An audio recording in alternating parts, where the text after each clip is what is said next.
नमस्कार। General science की series में मैं दुष्यंत सिंह एक बार फिर से आप सभी लोगों का बहुत बहुत स्वागत करता हूं। उम्मीद करता हूं आप सभी अच्छे होंगे, आपकी तैयारी भी बहुत ही शानदार तरीके से चल रही होगी। जनरल साइंस में भौतिकी का यह 17वां क्लास है और आज की इस क्लास में हम जिस टॉपिक को पढ़ने वाले हैं उसका नाम है विद्युत। यानी आज के इस क्लास में हम इलेक्ट्रिसिटी को डिस्कस करेंगे और इस वीडियो को देखने के बाद में, इस टॉपिक को यहां से क्लियर करने के बाद में विद्युत यानी इलेक्ट्रिसिटी से जुड़ा हुआ कोई भी प्रश्न आप गलत नहीं करेंगे। तो बिना इधर उधर की बात किए सीधे अपने टॉपिक पे आते हैं और सबसे पहले बात करते हैं विद्युत आवेश के बारे में कि इलेक्ट्रिक चार्ज क्या होता है। यदि किसी एक वस्तु को दूसरी वस्तु से रगड़ा जाए, मान करके चलिए आपके पास दो वस्तुएं हैं और दोनों वस्तुओं को क्या करते हैं, आप एक दूसरे से रगड़ते हैं, घर्षित करते हैं, तो उसमें अन्य पदार्थों को आकर्षित करने का एक गुण पैदा हो जाता है। और जब ये अन्य पदार्थों को आकर्षित करने का गुण उस वस्तु में आता है तो हम क्या कहते हैं कि ये वस्तु क्या हो गई है, आवेशित हो गई है, यानी इस पर एक चार्ज उत्पन्न हो गया है, इस पर एक आवेश उत्पन्न हो गया है। तो जिस चार्ज के बारे में हम बात कर रहे हैं, हम कह रहे हैं कि वस्तु आवेशित हो गई है, तो ये जो आवेश है, ये जो इलेक्ट्रिक चार्ज है, ये किसके कारण उत्पन्न हुआ। हमने सबसे पहले क्या किया, दोनों वस्तुओं को एक दूसरे से रगड़ने पर वस्तु आवेशित हो गई, उसमें दूसरे पदार्थों को अपनी ओर आकर्षित करने का गुण उत्पन्न हो गया। तो ये जो आवेश आया किसकी वजह से आया, इलेक्ट्रॉनों के आदान प्रदान के कारण आया। दो वस्तुओं को हमने रगड़ा था, उन दोनों वस्तुओं के बीच में आपस में क्या हुआ, इलेक्ट्रॉनों का आदान प्रदान हुआ और इन्हीं इलेक्ट्रॉनों के आदान प्रदान के कारण वह वस्तु क्या हो गई, आवेशित हो गई, यानी उसमें अन्य पदार्थों को अपनी ओर आकर्षित करने का गुण उत्पन्न हो गया। तो जो विद्युत आवेश है, इलेक्ट्रिक चार्ज है, ये किस प्रकार की राशि है, ये एक अदिश राशि है। इसको व्यक्त करने के लिए हमें परिमाण की आवश्यकता होती है कि कितना आवेश है, ठीक है, दिशा की आवश्यकता नहीं होती। इस वजह से ये अदिश राशि है और इलेक्ट्रिक चार्ज का जो SI मात्रक होता है, यूनिट होता है, वो होता है कूलम। अब यहां से आगे बढ़ते हैं। आवेश के बारे में हम बात कर रहे हैं, इलेक्ट्रिक चार्ज के बारे में हम बात कर रहे हैं। आवेश कितने प्रकार के होते हैं, आवेश दो प्रकार के होते हैं। पहला धनावेश यानी पॉजिटिव चार्ज, दूसरा ऋणावेश यानी नेगेटिव चार्ज। धनावेश का मतलब क्या है, किसी वस्तु पर या किसी पदार्थ पर धनावेश है, इसका अर्थ है कि उस कण पर, पदार्थ में इलेक्ट्रॉनों की क्या है, कमी है।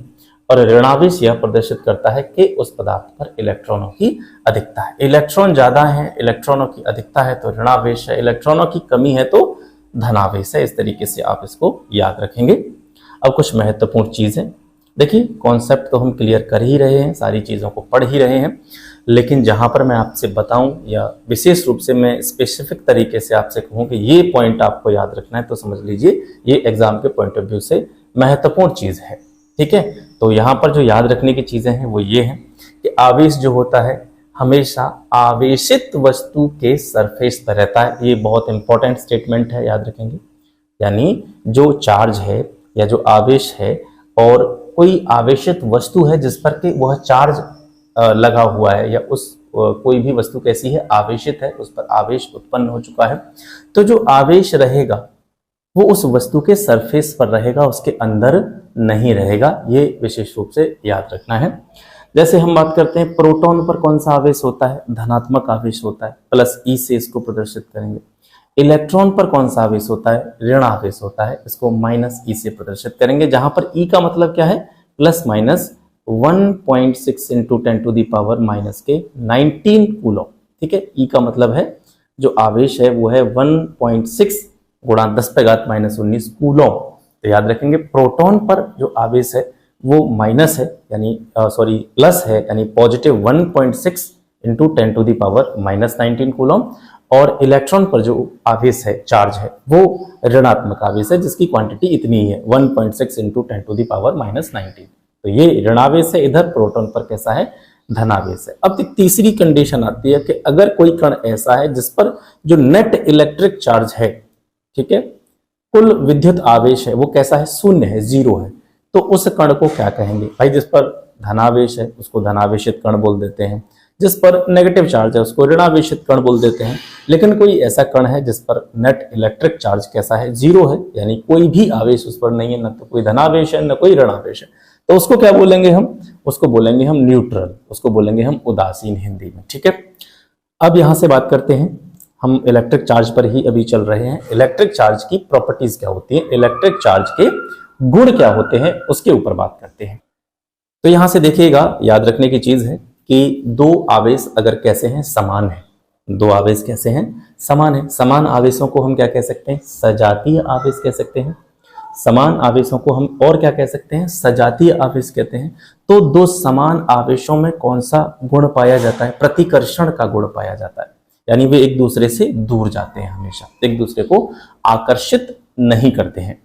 अगर दो आवेश कैसे हैं, अलग अलग हैं, एक पॉजिटिव चार्ज है, एक नेगेटिव चार्ज है, तो जो असमान आवेश हैं, अलग अलग आवेश हैं, इसको हम बोल सकते हैं विजातीय आवेश। और विजातीय आवेशों में कौन सा गुण होता है, आकर्षण बल होता है। ठीक है, ये एक दूसरे को क्या करते हैं, अट्रैक्ट करते हैं, आकर्षित करते हैं। अभी हमने ऊपर पढ़ा था कि जो आवेश होता है, चार्ज होता है, कोई भी आवेशित वस्तु है, ठीक है, जिस पर कोई चार्ज है, तो चार्ज वो उस वस्तु पर है, वो उसके द्रव्यमान से संबद्ध रहता है, हमेशा उसके मास के साथ में, द्रव्यमान के साथ में संबद्ध रहता है, और यह द्रव्यमान रहित नहीं हो सकता। ठीक है, यह द्रव्यमान रहित नहीं हो सकता। किसकी बात कर रहे हैं हम, आवेश की बात करते हैं। आवेश हमेशा द्रव्यमान से संबद्ध रहता है और यह द्रव्यमान के बिना नहीं हो सकता है, द्रव्यमान रहित नहीं हो सकता है। लेकिन द्रव्यमान जो होता है वो आवेश रहित हो सकता है। ठीक है, दोनों चीजों को याद रखेंगे। आवेश द्रव्यमान रहित नहीं हो सकता, लेकिन द्रव्यमान आवेश रहित हो सकता है। किसी वस्तु को घर्षण, प्रेरण, प्रेरण का मतलब इंडक्शन, या चालन, कंडक्शन, ठीक है, इन प्रकारों की सहायता से क्या कर सकते हैं, हम आवेशित कर सकते हैं। यानी किसी वस्तु पर कोई चार्ज उत्पन्न करना है, किसी वस्तु को आवेशित करना है, तो किस तरीके से उसको आवेशित किया जा सकता है, घर्षण के द्वारा। हमने स्टार्टिंग में ही एग्जाम्पल पढ़ा था, दो वस्तुओं को जब आपस में रगड़ा जाता है, दो वस्तुओं को आपस में घर्षित किया जाता है, तो वो वस्तु कैसी हो जाती है, आवेशित हो जाती है। तो आवेश अगर किसी वस्तु पर उत्पन्न करना है तो घर्षण के द्वारा आवेश उत्पन्न किया जा सकता है, प्रेरण के द्वारा आवेश उत्पन्न किया जा सकता है, कंडक्शन या चालन के द्वारा आवेश उत्पन्न किया जा सकता है। आवेश जो होता है वो हल्की उदासीन वस्तु को अपनी ओर हमेशा क्या करता है, आकर्षित करता है, और वेग में परिवर्तन के साथ में आवेश को नहीं बदला जा सकता है। ये कुछ प्रॉपर्टीज हैं किसकी, इलेक्ट्रिक चार्ज की, जो आपको याद रखनी है। आवेश हमने समझ लिया। अभी इलेक्ट्रिक जो विद्युत है, या विद्युत किस तरीके से काम करती है, विद्युत के गुण क्या होते हैं, इलेक्ट्रिसिटी की प्रॉपर्टी क्या होती है, किस तरीके से विद्युत गमन करती है। ठीक है, तो इनके बारे में भी आगे हम पढ़ेंगे। बिल्कुल बेसिक से चीजें हम पढ़ते हुए चल रहे हैं, ताकि किसी भी तरह की कोई दिक्कत हमें समझने में ना हो। तो आवेश को हमने समझ लिया, चार्ज आपकी समझ में आ गया। इसके बाद में हम बात करेंगे इन तीन टर्म्स के बारे में, चालक, अचालक और अर्धचालक, कंडक्टर, नॉन कंडक्टर और सेमी कंडक्टर। चालक क्या होते हैं, चालक पदार्थ वे पदार्थ होते हैं जिनसे होकर के या जिनके अंदर होकर के आवेश को इजीली फ्लो किया जा सकता है। जिन पदार्थों से होकर के आवेश आसानी से प्रवाहित हो सके, उनको हम कह सकते हैं कंडक्टर या चालक।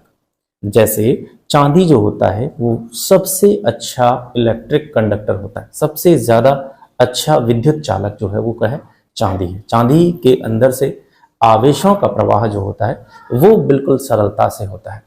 इसके अलावा लगभग जितने भी मेटल्स होते हैं, धातुएं होते हैं, या लवणों का, लवण यानी साल्ट, लवणों का जो जलीय विलयन होता है, वो सभी किस कैटेगरी में आते हैं, चालक की कैटेगरी में आते हैं। ठीक है, आवेशों के प्रवाह का मतलब ही क्या है भाई, जैसे आवेश, कोई वस्तु आवेशित हुई है, हमने स्टार्टिंग में पढ़ा, कोई वस्तु आवेशित हुई है तो उसका मतलब है वहां पर क्या, इलेक्ट्रॉनों का आदान प्रदान हुआ है। हमने दो वस्तुओं को आपस में रगड़ा था, रगड़ने का मतलब है वस्तुएं आवेशित हुई, आवेशित होने का मतलब है इलेक्ट्रॉनों का क्या हुआ है, आदान प्रदान हुआ है। और इलेक्ट्रॉनों की गति, आवेश का जो प्रवाह होता है, वही एक तरह से उसको हम क्या बोल सकते हैं, विद्युत बोल सकते हैं। आगे इसको और हम डिटेल में डिस्कस करेंगे। आवेश प्रवाहित हो रहा है मतलब इलेक्ट्रिसिटी प्रवाहित हो रही है, यानी वह वस्तु विद्युत की कैसी है, चालक है। तो उसी चीज के बारे में हम बात करें तो चांदी जो है वो विद्युत की बहुत अच्छी चालक होती है।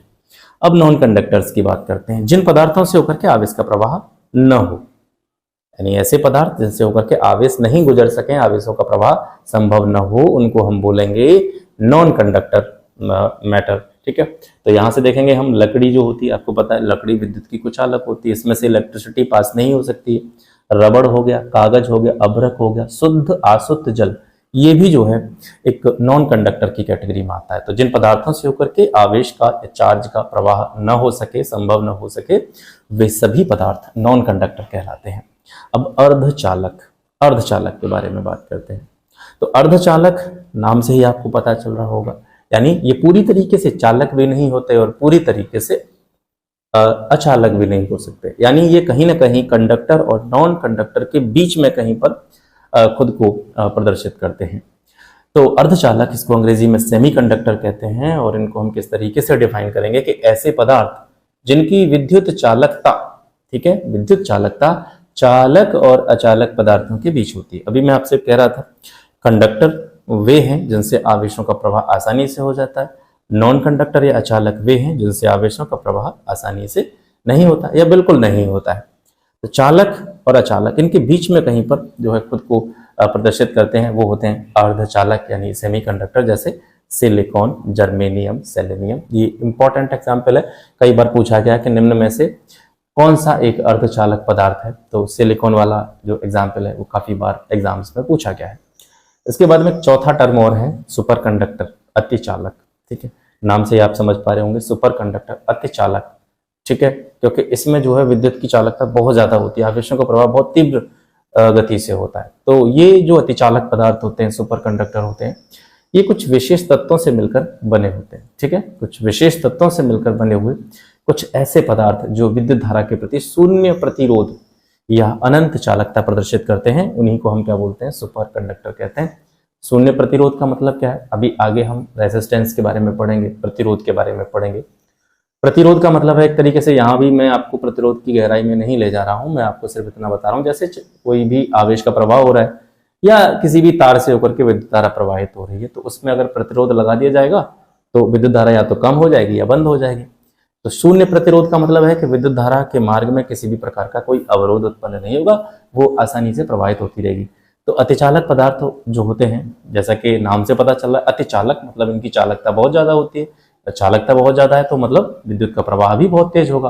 तो शून्य प्रतिरोध यानी किसी भी प्रकार की कोई रुकावट नहीं, किसी भी प्रकार का कोई रेसिस्टेंस नहीं, ये अनंत चालकता प्रदर्शित करते हैं, मतलब बहुत अच्छे कंडक्टर होते हैं।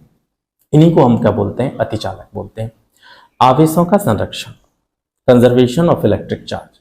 तो आवेशों के संरक्षण का सिद्धांत क्या कहता है, ये सिद्धांत ये कहता है कि जो आवेश होता है, जो चार्ज होता है, वो न तो खत्म किया जा सकता है, न तो उसको हम नष्ट कर सकते हैं, और न ही हम चार्ज को उत्पन्न कर सकते हैं। आवेशों के संरक्षण के सिद्धांत के बारे में हम बात कर रहे हैं। ये सिद्धांत ये कहता है कि आवेश न तो नष्ट किया जा सकता है और न ही उत्पन्न किया जा सकता है, लेकिन इसका एक वस्तु से दूसरी वस्तु में ट्रांसफर जो है वो संभव है। एक वस्तु से दूसरी वस्तु में आवेश का स्थानांतरण संभव है, लेकिन इसको नष्ट नहीं किया जा सकता और न ही इसको उत्पन्न किया जा सकता है। ये कंजर्वेशन ऑफ इलेक्ट्रिक चार्ज होता है। कूलॉम का नियम, कूलॉम्स लॉ। कूलॉम का नियम क्या कहता है कि जैसे मान करके चलिए दो आवेश हैं, ठीक है, दो आवेश हैं और दोनों आवेश जो हैं एक दूसरे से कुछ दूरी पर रखे हुए। जैसे मैंने मान लिया पहला आवेश Q1, दूसरा आवेश Q2, ये एक दूसरे से कुछ डिस्टेंस पर रखे हुए हैं। ये डिस्टेंस मैंने R मान ली, ठीक है। तो दो आवेश जो एक दूसरे से कुछ दूरी पर हैं, वो दूरी R है। R दूरी पर रखे हुए दोनों आवेशों के बीच में जो एक फोर्स काम करेगा, बल काम करेगा, वो किसके बराबर होगा, वो उन आवेशों के मान के गुणनफल के समानुपाती होगा। और आवेशों के बीच की दूरी जो है, जो हमने R लिखी थी, Q1 और Q2 के बीच की जो डिस्टेंस थी R, ठीक है, इसके वर्ग के व्युत्क्रमानुपाती होगा। तो दोनों अलग अलग सिचुएशन है। जैसे पहला स्टेटमेंट कह रहा है कि आवेश जो बल है, यानी दोनों आवेशों के बीच में काम करने वाला जो बल है, वो दोनों आवेशों के गुणनफल के Q1 और Q2 के मल्टीप्लिकेशन के क्या होता है, समानुपाती होता है, ठीक है। और यही जो बल है, ये इसकी बीच की दूरी के, यही जो बल है इसकी बीच की दूरी के वर्ग के व्युत्क्रमानुपाती होता है। व्युत्क्रमानुपाती मतलब हमने इसको 1 के अपॉन में रखा है, 1/r²। तब दोनों इक्वेशंस को, जो आपको यहाँ स्क्रीन पर दिखाई दे रही है, पहला स्टेटमेंट कह रहा है कि f जो है समानुपाती है दोनों आवेशों के गुणनफल के।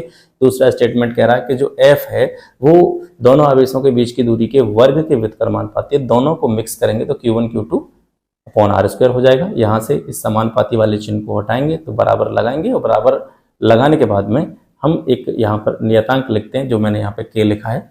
तो के जो है यहाँ पर एक नियतांक है जिसका मान होता है 9 × 9 10⁹ न्यूटन मीटर स्क्वायर पर कूलॉम स्क्वायर। तो ये जो है एक मैथमेटिकल फॉर्म है कूलॉम्स के लॉ का, लेकिन यहाँ पर आपको ये पूरा याद नहीं रखना है। चाहे तो आप ये जो इसका जो एक इक्वेशन है ये आप याद रख सकते हैं कूलॉम के नियम का। ये हालांकि आपके एग्जाम, खास करके हम नॉन टेक एग्जाम्स की तैयारी कर रहे हैं, तो नॉन टेक्निकल एग्जाम्स में इस तरीके की चीज़ें नहीं पूछी जाती हैं, लेकिन आपको बस जो स्टेटमेंट है वो जरूर याद रखना है। जैसे कूलॉम का लॉ क्या कहता है, हमने आपको पहले बताया है, लेकिन फिर एक बार इसको सुनिए। ये दो आवेश हैं, दोनों आवेश एक दूसरे से कुछ दूरी पर रखे हुए हैं, और वो दूरी आप कोई भी मान सकते हैं, जैसे आर मान लीजिए, डी मान लीजिए, आप कुछ भी मान लीजिए, समझना जरूरी है। तो दोनों आवेश जो एक दूसरे से आर दूरी पर रखे हुए हैं, तो उन पर एक बल कार्य करता है, और बल जो होता है वो दोनों आवेशों के गुणनफल के समानुपाती होता है, और उनके बीच की जो डिस्टेंस होती है उसकी वर्ग के व्युत्क्रमानुपाती होता है, रेसिप्रोकल होता है। ठीक है, ये आप यहाँ से याद रखेंगे। इसके बाद में आता है वैद्युत क्षेत्र और वैद्युत क्षेत्र की तीव्रता, electric field and electric field intensity. किसी वैद्युत आवेश या आवेश समुदाय, किसी वैद्युत आवेश या आवेशों का कोई समूह है, उसके चारों ओर का ऐसा क्षेत्र जिसमें कोई दूसरा आवेश आकर्षण या प्रतिकर्षण बल का अनुभव करता है, तो इस क्षेत्र को हम बोलते हैं वैद्युत क्षेत्र या वैद्युत बल क्षेत्र। दोबारा से देखिए, कोई भी आवेश है, कोई एक आवेश है या बहुत सारे कोई आवेश है, ठीक है, या तो कोई एक आवेश है या बहुत सारे छोटे छोटे आवेश हैं, या आवेशों का इसको हम समुदाय बोल सकते हैं, समूह बोल सकते हैं। इसके चारों ओर का, किसी एक आवेश के चारों ओर का या आवेशों के समूह के चारों ओर का ऐसा क्षेत्र जिसमें कोई दूसरा आवेश या तो आकर्षण बल का अनुभव करे या प्रतिकर्षण बल का अनुभव करे, तो उसी क्षेत्र को हम क्या बोलेंगे, वैद्युत क्षेत्र या वैद्युत बल क्षेत्र। और वैद्युत क्षेत्र जो है ये एक सदिश राशि होता है। ठीक है, वैद्युत क्षेत्र में किसी आवेश पर एक बल कार्य करता है, एक बल लगता है, और यदि आवेश गति करने के लिए स्वतंत्र है तो वह बल की दिशा में एक निश्चित पथ पर गति करने लगता है, और इसी पथ को, इसी निश्चित पथ को हम विद्युत बल रेखा के नाम से जानते हैं। विद्युत बल रेखा की परिभाषा क्या है ये आपके लिए इम्पोर्टेंट नहीं है, लेकिन विद्युत बल रेखा की जो एक तरह से कह सकते हैं प्रॉपर्टीज हैं वो आपके लिए इम्पोर्टेंट है। जैसे ये स्टेटमेंट कई बार हमें एग्जाम्स में देखने को मिलता है, दो विद्युत बल रेखाएं जो होती हैं वो एक दूसरे को कभी भी क्रॉस नहीं करती हैं। दो विद्युत बल रेखाएं जो होती हैं एक दूसरे को कभी भी काटती नहीं है, तो ये स्टेटमेंट याद रखेंगे। विद्युत क्षेत्र की तीव्रता, विद्युत क्षेत्र के किसी बिंदु पर, विद्युत क्षेत्र के यानी इलेक्ट्रिक फील्ड के किसी भी पॉइंट पर एकांक धन आवेश, इकाई धन आवेश, यूनिट पॉजिटिव चार्ज पर कार्य करने वाले बल को उस बिंदु पर हम विद्युत क्षेत्र की तीव्रता कहते हैं। ये इसका मैथमेटिकल फॉर्म है, E = F/Q0। ठीक है, ये क्या है, वैद्युत क्षेत्र की तीव्रता का फॉर्मूला इसको आप कह सकते हैं। यहाँ से एक बहुत ही इंपॉर्टेंट एग्जाम्पल है शार्क फली, शार्क पॉड।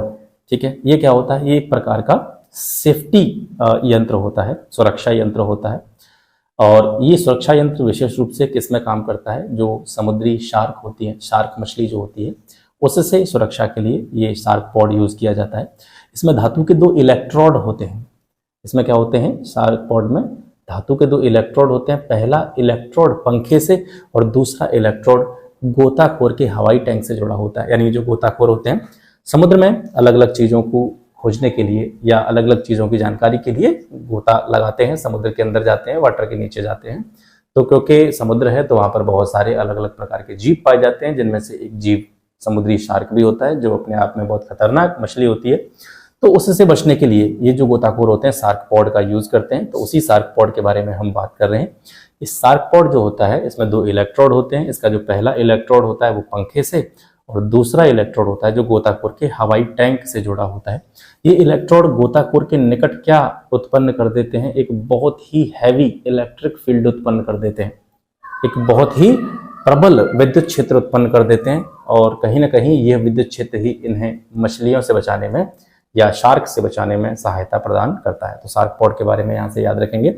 इसके बाद में आते हैं हम अपने इलेक्ट्रिक करंट पर, विद्युत धारा पर। विद्युत धारा किसे कहते हैं, क्या मतलब है, क्या इसकी प्रॉपर्टीज हैं, इसके ऊपर बात करते हैं। तो सबसे पहले देखते हैं कि विद्युत धारा को हम किस तरीके से परिभाषित कर सकते हैं। किसी चालक में या किसी कंडक्टर में विद्युत आवेश जो होता है यानी इलेक्ट्रिक चार्ज, इन दोनों चीज़ों के बारे में हम पढ़ चुके हैं। चालक क्या होते हैं, अब ये छोटे छोटे टर्म्स मैंने पहले इसी वजह से क्लियर करे कि आगे जब भी हम चीज़ों को पढ़ेंगे तो उनको समझने में किसी भी तरह की दिक्कत आपको नहीं होनी चाहिए। तो चालक के बारे में हम बात करें तो किसी भी चालक में जो इलेक्ट्रिक चार्ज होता है, विद्युत आवेश जो होता है, उसके प्रवाह की दर को विद्युत धारा कहते हैं। किसी भी चालक में विद्युत आवेश के प्रवाह की जो दर है उसे ही हम क्या बोलेंगे, विद्युत धारा बोलेंगे। या इसके अलावा एक चीज और आप याद रख सकते हैं कि जो विद्युत धारा होती है, किसी भी चालक में प्रवाहित होने वाली विद्युत धारा जो होती है, आवेश और उसके समय यानी समय दर जो है आवेश के प्रवाहित होने की, उन दोनों के अनुपात के बराबर होती है। मात्रक विद्युत धारा का एम्पियर होता है और विद्युत धारा एक कैसी राशि है, अदिश राशि है। ठीक है। इसके अलावा विद्युत धारा के छोटे मात्रकों में देखें तो इसे मिली एम्पियर में भी व्यक्त करते हैं। एक मिली एम्पियर जो होता है 10⁻³ एम्पियर के बराबर होता है। इसी तरीके से एक और इसका छोटा मात्रक होता है माइक्रो एम्पियर। माइक्रो एम्पियर जो होता है वो 10⁻⁻6 एम्पियर के बराबर होता है। किसी विद्युत परिपथ में इलेक्ट्रॉनों यानी इलेक्ट्रॉन पर आपको पता है कौन सा आवेश होता है, ऋणावेश होता है। तो किसी विद्युत परिपथ में इलेक्ट्रॉनों के प्रवाह की दिशा के विपरीत दिशा को विद्युत धारा की दिशा माना जाता है। बहुत इंपॉर्टेंट स्टेटमेंट है। किसी विद्युत परिपथ में, किसी भी इलेक्ट्रिक सर्किट में इलेक्ट्रॉन पर आपको पता है कौन सा आवेश होता है, ऋणावेश। तो इलेक्ट्रॉनों के प्रवाह की जो डायरेक्शन है, इलेक्ट्रॉनों के प्रवाह की दिशा जो है, इलेक्ट्रॉन जिस दिशा में प्रवाहित हो रहे हैं उसके अपोजिट वाली जो डायरेक्शन है उसमें विद्युत धारा की दिशा को हम मानते हैं। ठीक है। टाइप्स ऑफ इलेक्ट्रिक करंट, विद्युत धारा के प्रकार। तो इलेक्ट्रिक करंट दो तरीके का होता है जनरली, दिष्ट धारा जिसको हम बोल रहे हैं डायरेक्ट करंट, और संक्षेप में जिसको हम डीसी बोलते हैं। जैसे आपने अपने घरों में आप चीजें यूज करते होंगे तो आप बोलते हैं इसमें डीसी करंट है, इसमें एसी करंट है। तो डीसी करंट को हिंदी में हम बोलते हैं दिष्ट धारा, और एसी करंट यानी अल्टरनेटिव करंट को हम बोलते हैं हिंदी में प्रत्यावर्ती धारा। तो दिष्ट धारा क्या होती है, प्रत्यावर्ती धारा क्या होती है, इनको समझते हैं। और प्रत्यावर्ती धारा के बारे में आगे भी मैंने थोड़ी सी, क्योंकि यहाँ पर केवल मैं के परिभाषिक तौर पर ही सारी चीजें बता रहा हूँ, तो प्रत्यावर्ती धारा के बारे में आगे जो इंपॉर्टेंट चीजें हैं वो इसी चैप्टर में आपको आगे मैं बताऊंगा, जो आपके एग्जाम के पॉइंट ऑफ व्यू से जरूरी है। तो सबसे पहले बात करते हैं दिष्ट धारा के बारे में। दिष्ट धारा या डायरेक्ट करंट क्या होता है, ऐसी धारा जिसका परिमाण और दिशा, जिसका मैग्नीट्यूड और डायरेक्शन समय के साथ में चेंज नहीं होते हैं, उसको हम डायरेक्ट करंट कहते हैं। ऐसी धारा जिसमें परिमाण और जो दिशा होते हैं वो समय के साथ में नहीं बदलते हैं, उसको डायरेक्ट करंट कहते हैं। जैसे सेल हो गया, बैटरी हो गई, डीसी डायनामो। ठीक है। डायनामो जो होता है तो डीसी डायनामो भी दो तरीके से हम डायनामो को देखते हैं, एक एसी डायनामो होता है, एक डीसी डायनामो होता है। तो डीसी डायनामो हो गया, सेल हो गया, बैटरी हो गया, ये सभी दिष्ट धारा के विभिन्न स्रोत हैं। प्रत्यावर्ती धारा अल्टरनेटिव करंट, ऐसी धारा जिसका परिमाण और दिशा समय के साथ में कैसे होते हैं, परिवर्तनशील होते हैं, चेंजेबल होते हैं। तो यह धारा जो है अल्टरनेटिंग करंट कहलाती है, एसी कहलाती है। विद्युत शक्ति संयंत्रों में, विद्युत शक्ति संयंत्र जो होते हैं उनमें प्रत्यावर्ती विद्युत धारा का क्या होता है, प्रोडक्शन होता है, उत्पादन होता है। और सबसे बड़ी चीज, जैसे कि एक बड़े लेवल पर जब विद्युत धारा का उत्पादन होता है तो वो किस फॉर्म में होता है, एसी फॉर्म में होता है, अल्टरनेटिंग करंट के फॉर्म में होता है। और एसी डायनामो जो है ये प्रत्यावर्ती धारा का स्रोत है। एक इंपॉर्टेंट चीज, आप घरों में जो इन्वर्टर यूज करते हैं, इन्वर्टर जो है वो किस प्रकार की धारा को किस प्रकार की धारा में परिवर्तित करता है, तो याद रखेंगे इन्वर्टर की मदद से जो डायरेक्ट करंट होता है वो अल्टरनेटिंग करंट में चेंज किया जाता है। डीसी से एसी में परिवर्तित करता है क्या, इन्वर्टर।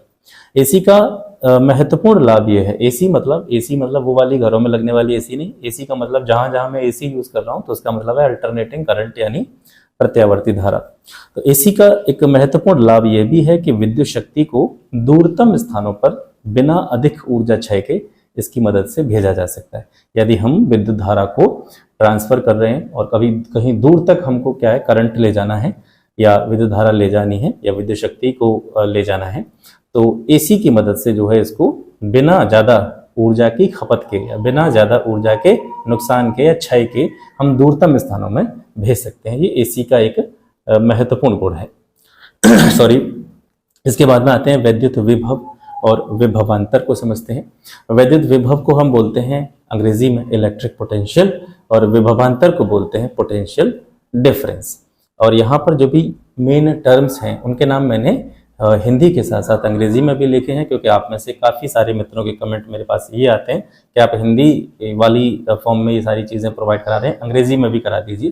तो सीधी सी बात है, देखिए भाई मैं अकेला व्यक्ति हूँ और आपको पता है कि मैं ये जो यूट्यूब है तो ये मेरा एक नॉर्मल, जैसे मुझे समय मिलता है तो मैं यहाँ से कुछ चीज़ें आपके लिए बनाता रहता हूँ। मैं मेरी कोई कोचिंग संस्थान नहीं चलाता हूँ, मैं दरअसल अपने मोबाइल से ही जब भी मुझे टाइम मिलता है तो मैं आपके लिए चीज़ें बनाते रहता हूँ और डालते रहता हूँ। अगर आपको उससे हेल्प मिलती है तो ये मेरे लिए ठीक ठाक एक फीलिंग वाली बात हो जाती है, मेरे लिए अच्छा लगने वाली बात हो जाती है। लेकिन यहाँ पर क्योंकि क्या है कि मैं अकेला व्यक्ति हूँ, तो फिर दोनों चीज़ों में चीज़ों को तैयार करना मेरे लिए थोड़ा सा संभव नहीं है। तो इस वजह से मैं कोशिश करता हूँ कि जहाँ जहाँ हिंदी के कुछ टर्म्स हैं और कुछ जो बेसिक टर्म्स हैं जिनके बारे में हिंदी अंग्रेजी दोनों का मतलब पता होना चाहिए, तो इस वजह से मैं अंग्रेजी के कुछ टर्म्स को यहाँ पर पहले से ही ऐड करके चलता हूँ अंग्रेजी में, क्योंकि मैं खुद हिंदी मीडियम का छात्र हूँ। तो मेरे लिए थोड़ा सा मतलब अकेले ये काम करना थोड़ा सा मुश्किल ही है, तो आपको यहाँ पर एडजस्ट करना पड़ेगा, थोड़ा सा हिंदी से ही काम चलाना पड़ेगा। तो अब यहाँ से विद्युत विभव और विभवांतर के बारे में हम बात करें तो विद्युत विभव को समझते हैं। सबसे पहले ये क्या होता है, देखिए एकांक आवेश। एकांक का मतलब क्या है, इकाई, यूनिट, ठीक है।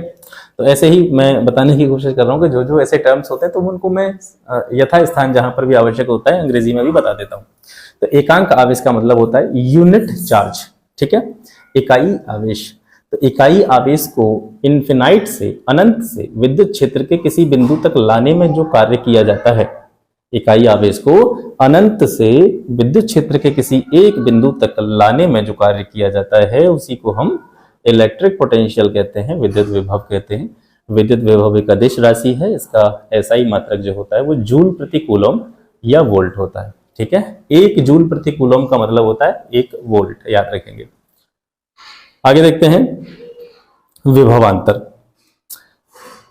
इकाई आवेश द्वारा चालक के एक सिरे से दूसरे सिरे तक प्रवाहित होने में किए गए कार्य को ही दोनों सिरों के बीच में विभवांतर कहते हैं। विभवांतर नाम से आपको पता चल रहा है विभवों में अंतर, विभवों में अंतर। और अंग्रेजी में आपने इसका मतलब क्या पढ़ा था, पोटेंशियल डिफरेंस। डिफरेंस का मतलब अंतर, किसमें अंतर, विभव में अंतर, पोटेंशियल में अंतर। और याद रखेंगे कहीं पर भी जैसे इलेक्ट्रिसिटी की बात की जा रही है, विद्युत की बात की जा रही है, तो विद्युत जब तक प्रवाहित नहीं होती है, जब तक विभवांतर ना हो, एक सिरे से दूसरे सिरे तक अगर इलेक्ट्रिसिटी का फ्लो हो रहा है, विद्युत क्या हो रही है, प्रवाहित हो रही है, तो विद्युत तब तक प्रवाहित नहीं होगी जब तक दोनों सिरों के विभवों में अंतर न हो। विभवों में अंतर न होने का मतलब क्या है, दोनों सिरों पर अगर विभव कैसे हैं, समान है। मान करके चलिए ये कोई पॉइंट है, इस पॉइंट से हमको इस पॉइंट तक इलेक्ट्रिसिटी को फ्लो करना है, इस वाले पॉइंट से इस वाले पॉइंट तक कोई विद्युत धारा प्रवाहित करनी है, तो इस सिरे का अपना एक क्या होगा, विभव होगा, इस सिरे का भी अपना एक विभव होगा। तो ये दोनों विभव, दोनों सिरों के जो पोटेंशियल हैं, अगर ये कैसे हैं, इक्वल हैं। अब जब इक्वल हो गए तो विभवों में अंतर शून्य हो गया, समझ गए। दोनों विभवों का जो मैग्नीट्यूड है, दोनों विभवों का जो मान है वो कैसा है, समान है। तो समान हो गया तो विभवों में अंतर हुआ, कुछ नहीं हुआ। तो इसका मतलब है कि एक सिरे पर विभव दूसरे सिरे पर विभव से या तो कम होना चाहिए, ज्यादा होना चाहिए, तभी इलेक्ट्रिसिटी प्रवाहित होगी, यानी विभवों में एक डिफरेंस होना जरूरी है। ये समझ में आपको आ गया होगा, ठीक है। तो किसी परिपथ में दो बिंदुओं के बीच में विभवांतर जो होता है, पोटेंशियल डिफरेंस जो होता है, वो किस यंत्र के द्वारा मापा जाता है। जैसे मैं इस डायग्राम की बात करूं जो मैंने बनाने का प्रयास किया है, ये एक सिरा है, ये दूसरा इसका सिरा है, एक सिरे पर विभवांतर V1 है, दूसरे पर V2 है। तो इन दोनों सिरों के बीच में जो पोटेंशियल डिफरेंस होगा उसको किस यंत्र की सहायता से मापा जाएगा, तो वो होगा वोल्टमीटर, ठीक है। वोल्टमीटर विभवों के अंतर को मापने में काम में आता है। वोल्टमीटर क्या होता है, एक उच्च प्रतिरोध उपकरण होता है। इसका रेसिस्टेंस या प्रतिरोध कैसा होता है, हाई होता है, जिसमें अवयव जो है वो समांतर क्रम में जुड़े होते हैं। ये बहुत इंपॉर्टेंट स्टेटमेंट है, याद रखेंगे। जैसे आपसे पूछा जाए कि वोल्टमीटर में जो उसके कंपोनेंट होते हैं उसके जो अवयव होते हैं वो किस क्रम में जुड़े होते हैं, किस सीरीज में जुड़े होते हैं, तो वो पैरेलल सीरीज में जुड़े होते हैं, समांतर क्रम में जुड़े होते हैं। अब ये समांतर क्रम और स्टडी क्रम क्या होते हैं, अभी नीचे जैसे हम ओम का लॉ डिस्कस करेंगे उसके नीचे आपको बताएंगे डिटेल में कि समांतर क्रम में जुड़े होने का मतलब क्या है और स्टडी क्रम में चीजों के जुड़े होने का मतलब क्या है। ठीक है, तो विभव और विभवांतर आपको समझ में आ गया। ये कुछ आपके एग्जाम के पॉइंट ऑफ व्यू से इंपॉर्टेंट पॉइंट है। इलेक्ट्रॉनों का जो प्रवाह होता है वो हमेशा हाई डेंसिटी से लो डेंसिटी की ओर होता है, याद रखेंगे। सेल की धनात्मक टर्मिनल में ऋणात्मक टर्मिनल की अपेक्षा ज्यादा विभव होता है। ठीक है, यानी सेल में जो दो टर्मिनल होते हैं, ठीक है, एक धनात्मक टर्मिनल हो गया, पॉजिटिव टर्मिनल हो गया, एक नेगेटिव टर्मिनल हो गया। तो पॉजिटिव टर्मिनल जो होता है सेल का उसमें विभव ज्यादा होगा, पोटेंशियल ज्यादा होगा, ऋणात्मक टर्मिनल में विभव जो है वो कम होगा। किसी विद्युत परिपथ में धारा प्रवाहित करने के लिए दो बिंदुओं के बीच में पोटेंशियल डिफरेंस होना बहुत जरूरी है। मैंने आपको अभी थोड़ी देर पहले बताया, तब तक धारा प्रवाहित नहीं होगी जब तक दोनों विभवों में अंतर नहीं होगा। एक सिरे से दूसरे सिरे की ओर अगर हमें इलेक्ट्रिसिटी जो है वो प्रवाहित करनी है तो पोटेंशियल डिफरेंस यानी विभवों में अंतर होना नितांत रूप से आवश्यक है। पृथ्वी का विभव हमेशा शून्य रहता है, याद रखेंगे। खोखले चालक के भीतर विद्युत क्षेत्र शून्य रहता है। खोखले चालक के भीतर प्रत्येक बिंदु पर विभव जो होता है वो समान होता है। अभी जो थोड़ी देर पहले हमने विभवांतर के बारे में पढ़ा था तो हमने क्या पढ़ा था कि विद्युत धारा प्रवाहित कब होगी, विद्युत धारा प्रवाहित जब होगी जब विभवांतर होगा, और विभवांतर अगर नहीं है, पोटेंशियल डिफरेंस नहीं है, तो विद्युत धारा प्रवाहित नहीं होगी। यहाँ पर एक लाइन आप देख रहे हैं कि खोखला चालक जो होता है उसके भीतर जो प्रत्येक बिंदु होता है उस पर विभव कैसा होता है, इक्वल होता है। विभव अगर इक्वल है तो विभवांतर तो कुछ हुआ नहीं, पोटेंशियल डिफरेंस कुछ है ही नहीं, क्योंकि सारे विभव समान है तो डिफरेंस कुछ है ही नहीं। और जब डिफरेंस कुछ नहीं है तो विद्युत क्षेत्र कैसा हो जाएगा, शून्य होगा। इसी वजह से लिखा गया ऊपर खोखले चालक के भीतर विद्युत क्षेत्र शून्य होता है। क्यों होता है, क्योंकि उसके अंदर प्रत्येक बिंदु पर जो पोटेंशियल होता है वो कैसा होता है, समान होता है। खोखला गोला विद्युत परिरक्षक की तरह कार्य करता है। जैसे कि बिजली अगर गिरती है, ठीक है, खोखला गोला मतलब कोई भी ऐसा आकृति हो सकती है जो अंदर से खोखली है, गोला नुमा कोई आकृति जो अंदर से खोखली है, तो वो इलेक्ट्रिसिटी या विद्युत से हमें बचाने का काम करता है, एक प्रोटेक्टर की तरह कार्य करता है, परिरक्षक की तरह कार्य करता है। और इसका एक एग्जाम्पल आप यहाँ से देख सकते हैं कि जैसे आपको पता है कि बारिश का मौसम हो रहा है और बिजली गिरने की संभावना है, तो हम अक्सर कहते हैं कि कार है आपके पास या आपके पास कोई कार है, तो कार को अगर अंदर से बंद कर लिया जाए और कार में कोई बैठा हुआ व्यक्ति, तो वहां पर बिजली गिरने की संभावना नगण्य होती है, नेग्लिजिबल होती है, क्योंकि कार भी क्या है, एक तरह से खोखले गोले की तरह कार्य करती है, अंदर से खोखली है, तो वो इलेक्ट्रिक प्रोटेक्टर के रूप में कार्य करता है, विद्युत परिरक्षक के रूप में कार्य करता है। ठीक है, तो अब यहाँ से हम सीधे आते हैं अपने ओम के लॉ पर, ओम के नियम पर। इसके बारे में बात करते हैं। सबसे पहले देखते हैं कि ओम का नियम जो है वो क्या कहता है। ओम का नियम कहता है कि यदि चालक की किसी कंडक्टर की भौतिक अवस्था में कोई परिवर्तन न किया जाए, कोई भी कंडक्टर है उसकी जो वास्तविक अवस्था है, उसकी जो भौतिक अवस्था है, उसमें किसी भी तरह का कोई चेंज न किया जाए, तो उस कंडक्टर के सिरों के बीच में विभवांतर और चालक में जो धारा प्रवाहित हो रही है उसका जो रेशियो होगा वो एकदम कांस्टेंट रहेगा, नियत रहेगा। दोबारा से समझिए, कोई भी कंडक्टर है, कोई भी चालक है, उसकी भौतिक अवस्था में किसी भी तरह का कोई परिवर्तन नहीं किया जाता है, तो चालक के सिरों के बीच में विभवांतर और चालक में प्रवाहित होने वाली धारा का अनुपात नियत रहेगा। यही ओम का नियम है। इसको V बराबर IR से आप याद रख सकते हैं। ये इसका मतलब एक मैथमेटिकल फॉर्म है। ये जो है मैथमेटिकल फॉर्म्स आपको याद रखने की कोई विशेष आवश्यकता नहीं, केवल आप स्टेटमेंट याद रखें। कोई भी चीज है क्या उसका मतलब आपको पता होना चाहिए, क्योंकि टेक्निकल एग्जाम्स जो होते हैं ज्यादातर उनमें इस तरह की चीजें पूछी जाती हैं, और अपने जो नॉन टेक्निकल एग्जाम्स हैं उसमें विज्ञान से जुड़ी हुई ऐसी चीजें नहीं पूछी जाती हैं। सिलेबस भी आप देखेंगे, जैसे जो भी नॉन टेक्निकल एग्जाम्स होते हैं उसमें विज्ञान का जो सिलेबस दे रखा होता है, तो उसमें स्पष्ट रूप से सिलेबस में एक बात लिखी होती है कि सामान्य विज्ञान के जो प्रश्न होंगे वो दैनिक जीवन के प्रेक्षणों पर आधारित होंगे, दैनिक जीवन के अनुभवों पर आधारित होंगे। उसमें किसी भी प्रकार की विषय विशेषज्ञता की आवश्यकता नहीं है। ठीक है, तो आप विशेष रूप से स्टेटमेंट और एग्जाम्पल्स पर ही फोकस करेंगे। ठीक है, तो यहाँ पर जैसे हमने बताया कि चालक की भौतिक अवस्था में कोई परिवर्तन न हो तो चालक के सिरों के बीच में जो भी पोटेंशियल है और चालक में जो धारा प्रवाहित हो रही है उसका अनुपात जो होता है वो कैसा होता है, नियत रहता है। ठीक है, तो ये जो आता है V, ये भी विभव हो गया, I धारा हो गई। V और I का जो अनुपात है वो नियत रहता है, कांस्टेंट रहता है। और ये जो कांस्टेंट होता है या जो नियतांक होता है, इसी को हम R से प्रदर्शित करते हैं। R का मतलब क्या है? प्रतिरोध। R का मतलब क्या है? प्रतिरोध, यानी रेसिस्टेंस, करंट के लिए रेसिस्टेंस। तो यहाँ पर प्रतिरोध से जुड़ी हुई दो महत्वपूर्ण चीजें हैं कि प्रतिरोध का मान अगर कैसा हो सर, डबल हो जाए, प्रतिरोध का मान कैसा कर दिया जाए, दोगुना कर दिया जाए, तो धारा का मान आधा हो जाता है।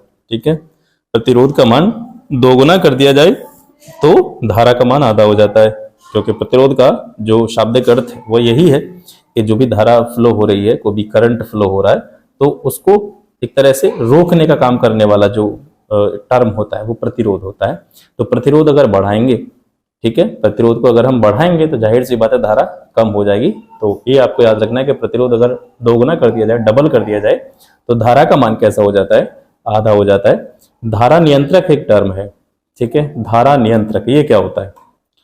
स्रोत की वोल्टता में परिवर्तन किए बिना, स्रोत की वोल्टता में परिवर्तन किए बिना किसी भी सर्किट में, किसी भी परिपथ में विद्युत धारा को नियंत्रित करने के लिए प्रतिरोध में परिवर्तन करने की जो एक युक्ति होती है वो धारा नियंत्रक होती है। जैसे आपके घरों में जो पंखे होंगे, पंखे को कम या ज्यादा करने के लिए, पंखे की स्पीड को कम या ज्यादा करने के लिए बोर्ड में एक गोल आकृति का एक जो चारों तरफ घूमता है एक आकृति लगी होती है, ठीक है, जिसको आप आगे करते हैं तो पंखे की गति बढ़ जाती है, पीछे करते हैं तो पंखे की गति कम हो जाती है। वो एक धारा नियंत्रक का ही उदाहरण है। फैन का जो रेगुलेटर होता है, ठीक है, रेगुलेटर उसको हम बोलते हैं, फैन का जो रेगुलेटर होता है वो धारा नियंत्रक का ही काम करता है। तो वो दरअसल करता क्या है, उसका कॉन्सेप्ट क्या है, वो क्या काम करता है? जब हम उसको आगे कर देते हैं या पीछे कर देते हैं तो उसमें क्या होता है, किस तरह की प्रोसेस होती है? तो जैसे ही हम उसको आगे की तरफ करते हैं, यानी घड़ी की दिशा में जैसे ही उसको हम घुमाते हैं तो प्रतिरोध कम हो जाता है, और प्रतिरोध कम हो जाता है तो इलेक्ट्रिसिटी तेजी से प्रवाहित होने लगती है, तेजी से प्रवाहित होने लगती है तो पंखा तेजी से गति करने लगता है। जैसे ही उसको हम एंटी क्लॉकवाइज घुमाते हैं तो प्रतिरोध बढ़ जाता है, प्रतिरोध बढ़ जाता है तो धारा कम प्रवाहित होती है, जिसकी वजह से पंखा स्लो हो जाता है। तो ये धारा नियंत्रक का एक एग्जाम्पल है, ठीक है। अब प्रतिरोध को समझते हैं। विद्युत प्रतिरोध किसी भी पदार्थ का वह गुण है जिसके कारण पदार्थ अपने अंदर जो धारा का प्रवाह होता है उसका विरोध करता है, ठीक है, उसको रोकता है। अतः धारा के प्रवाह में क्या उत्पन्न करता है? वो रुकावट उत्पन्न करता है। उसी को हम बोलते हैं रेजिस्टेंस या प्रतिरोध, ठीक है। प्रतिरोध धारा, ये प्रतिरोध जो होता है यह विभव और विद्युत धारा के अनुपात के बराबर होता है, और प्रतिरोध एक अदिश राशि है, इसका मात्रक ओम होता है। ब्रैकेट में ये जो चीज आपको दिखाई दे रही है ये ओम का साइन है, प्रतीक है। ओम को इस प्रतीक की सहायता से हम प्रदर्शित करते हैं, ठीक है। तो प्रतिरोध यानी रेजिस्टेंस कैसी राशि है? एक अदिश राशि है, इसका मात्रक क्या होता है? ओम होता है। इसके बाद में आते हैं प्रतिरोधक, रेजिस्टर। प्रतिरोधक क्या होता है? विद्युत उपकरणों में प्रयुक्त होने वाला विद्युत परिपथ का एक ऐसा कंपोनेंट, एक ऐसा अवयव जो विद्युत प्रतिरोध के बहाव को क्या करता है? बैलेंस करता है। इसे हम बोलते हैं रेजिस्टर या प्रतिरोधक। ये विद्युत उपकरणों में वहां पर यूज होता है जहां ऊंचे प्रतिरोध की आवश्यकता होती है, ज्यादा प्रतिरोध की आवश्यकता होती है, वहां पर हम प्रतिरोधक का यूज करते हैं, रेजिस्टर का यूज करते हैं। ये परिपथ में धारा को कम करने का काम करता है। तो प्रतिरोधक के रूप में हम नाइक्रोम का यूज करते हैं, मैंगनीन का यूज करते हैं, कॉन्स्टेंटन का यूज करते हैं, ठीक है। प्रतिरोध को कौन कौन सी चीजें प्रभावित करती हैं, ये महत्वपूर्ण है। देखिए, प्रतिरोध को कौन कौन सी चीजें प्रभावित करती हैं, यह बात कहां से पता चलेगी कि प्रतिरोध किन किन चीजों पर निर्भर करता है, किस चीज से प्रतिरोध का क्या संबंध है। तो प्रतिरोध जो होता है वो तार की लंबाई के अनुक्रमानुपाती होता है, ठीक है। प्रतिरोध तार की लंबाई के अनुक्रमानुपाती होती है। जब तार की लंबाई को दोगुनी कर दें तो प्रतिरोध आधा हो जाता है, जब तार की लंबाई को आधा कर देंगे तो प्रतिरोध दोगुना हो जाता है, ठीक है। इसके अलावा तार का जो अनुप्रस्थ काट का क्षेत्रफल होता है, जैसे ये तार है मान करके चलिए, इस तार को मैं इस तरीके से बना रहा हूं, ठीक है। तो ये जो क्षेत्र होता है तार का, ठीक है, सिरे की तरफ जो गोल कटा हुआ हिस्सा, ठीक है, ये जो होता है तार का, इसको हम अनुप्रस्थ काट बोलते हैं। तार की अनुप्रस्थ काट है, ये दोनों सिरों पर जो मैं आपको आकृति दिखा रहा हूं ये तार की क्या है? अनुप्रस्थ काट है। तो तार का जो प्रतिरोध होता है अनुप्रस्थ काट के क्षेत्रफल के व्युत्क्रमानुपाती होता है। यानी ये जो क्षेत्रफल है तार का, तार की जो मोटाई आप देखेंगे, तार को एक सिरे से काट दीजिए, और उसके सिरे पर जो आकृति दिखाई देगी आपको वो अनुप्रस्थ काट है। अगर इस अनुप्रस्थ काट के क्षेत्रफल को क्या कर दिया जाए, दोगुना कर दिया जाए, तो प्रतिरोध या रेसिस्टेंस जो होता है वो आधा हो जाता है। इसके अलावा प्रतिरोध जो होता है वो चालक के पदार्थ की प्रकृति पर भी निर्भर करता है, ठीक है। और सबसे इंपॉर्टेंट चीज जो अक्सर करके आपकी परीक्षाओं में पूछी जाती है वो ये है, देखिए कि प्रतिरोध की कमी, या जैसे अलग अलग चीजों में देखें, हम चालकों में बात करें, अर्धचालकों में बात करें या विद्युत अपघट्यों में बात करें, तो प्रतिरोध जो है ताप का प्रभाव यहाँ पर हम देख रहे हैं। और यहाँ से यानी प्रतिरोध पर ताप का प्रभाव क्या पड़ता है, यहाँ से कई बार प्रश्न पूछा गया है। देखिए ताप बढ़ाएंगे तो प्रतिरोध बढ़ता है, टेम्परेचर के साथ में प्रतिरोध रेसिस्टेंस जो है वो बढ़ता है। ताप अगर ज्यादा है तो अर्धचालक का प्रतिरोध हमेशा कम होता है। ताप अगर बढ़ाते हैं तो अर्धचालक या सेमीकंडक्टर जो होते हैं उनका प्रतिरोध हमेशा कम होता है। ताप अगर हम बढ़ाते हैं तो अचालकों का यानी नॉन कंडक्टर्स का जो प्रतिरोध होता है वो हमेशा बढ़ता है। ताप अगर हम बढ़ाते हैं तो विद्युत अपघट्य जो होते हैं, इलेक्ट्रोलाइट्स जो होते हैं, उनका प्रतिरोध हमेशा कम होता है। तो ये 3-4 चीजें हैं, ये बड़ी इंपॉर्टेंट है, इसको याद रखेंगे, कई बार प्रश्न यहाँ से बनाए। कुछ इंपॉर्टेंट पॉइंट, अचालक पदार्थ, जैसे कांच अचालक पदार्थ होता है, रबर अचालक पदार्थ होता है, एबोनाइट जो होता है ये भी अचालक पदार्थ होता है। तो अचालक पदार्थों की हम बात कर रहे हैं, चालक पदार्थों में प्रतिरोधकता अधिक होती है, ठीक है, चालकों में कम होती है। प्रतिरोधकता अचालक पदार्थों में ज्यादा होती है। भाई प्रतिरोधकता का मतलब यही है विद्युत धारा के प्रवाह को रोकना। मैं सीधी भाषा में आपको समझा रहा हूँ, प्रतिरोध का मतलब है विद्युत धारा के प्रवाह को कम करना या रोकना। तो प्रतिरोधकता अगर किसी चीज में ज्यादा है तो इसका मतलब विद्युत धारा का प्रवाह कम होगा या बिल्कुल नहीं होगा, ठीक है। तो अचालक है तो वैसे ही तो उनकी प्रकृति कैसी है, अचालक है, वैसे ही उनमें विद्युत धारा का प्रवाह नहीं होता है। तो प्रवाह न होने का मतलब क्या है कि प्रतिरोधकता ज्यादा है, चालकों में प्रतिरोधकता कम होती है। एक टर्म आता है आपका रियोस्टेट। रियोस्टेट क्या है, ये एक प्रकार का उपकरण है, इसका यूज कहाँ पे होता है, विद्युत प्रतिपथ में प्रतिरोध या धाराओं को बदलने में हम रियोस्टेट का यूज करते हैं। कार का इंजन ठंडे दिनों की अपेक्षा गर्म दिनों में आसानी से स्टार्ट हो जाता है। आसानी से स्टार्ट होने का मतलब है गर्म दिन जो होते हैं, गर्मी के दिन जो होते हैं, वहां पर ताप बढ़ा हुआ होता है, ताप ज्यादा होता है, क्योंकि कार की बैटरी का आंतरिक प्रतिरोध जो है ताप बढ़ने के साथ में कम हो जाता है। हमने जब देखा था ताप बढ़ेगा, प्रतिरोध जो है कार की बैटरी का जो प्रतिरोध है ताप बढ़ने के साथ में कैसा हो जाता है, कम हो जाता है। इसी वजह से प्रतिरोध कम होगा तो धारा ज्यादा प्रवाहित होगी, और ज्यादा प्रवाहित होगी या तेजी से प्रवाहित होगी तो इंजन आसानी से स्टार्ट हो जाएगा, ठीक है। प्रतिरोध को प्रभावित करने वाले कारकों के बारे में हमने पढ़ लिया है। इसके बाद में हम बात करते हैं अच्छे चालक या गुड कंडक्टर। अच्छे चालक क्या होते हैं, वे चालक या धातुएं जिन्हें विद्युत परिपथ में विद्युत धारा बहने के लिए कम प्रतिरोध वाले इलेक्ट्रॉनों की आवश्यकता होती है, उनको हम गुड कंडक्टर कहते हैं। जैसे हमने पहले भी पढ़ा है कि चांदी या सिल्वर जो होता है वो एक अच्छे चालक की कैटेगरी में आता है। इसके अलावा कॉपर हो गया, एल्यूमिनियम हो गया, ये सभी चीजें जो है गुड कंडक्टर की कैटेगरी में आती हैं। पुअर कंडक्टर कौन से होते हैं, वे चालक या धातुएं जिन्हें विद्युत परिपथ में धारा बहने के लिए ज्यादा प्रतिरोधकता वाले इलेक्ट्रॉनों की आवश्यकता होती है, जैसे लोहा। ये लोहा पुअर चालक होता है, ठीक है, पुअर कंडक्टर होता है। आप ये मत कहिएगा लोहे को अगर हम विद्युत से संपर्क में लाएं तो बहुत तेजी से करंट आता है, तो आपके लिए तो वो करंट पर्याप्त है, लेकिन यहाँ पर हम कंपैरेटिवली बात कर रहे हैं, यानी एक तरफ आप चांदी को लें, एक तरफ आप लोहे को लें, तो चांदी की जो कह सकते हैं चालकता है वो लोहे की अपेक्षा काफी ज्यादा है।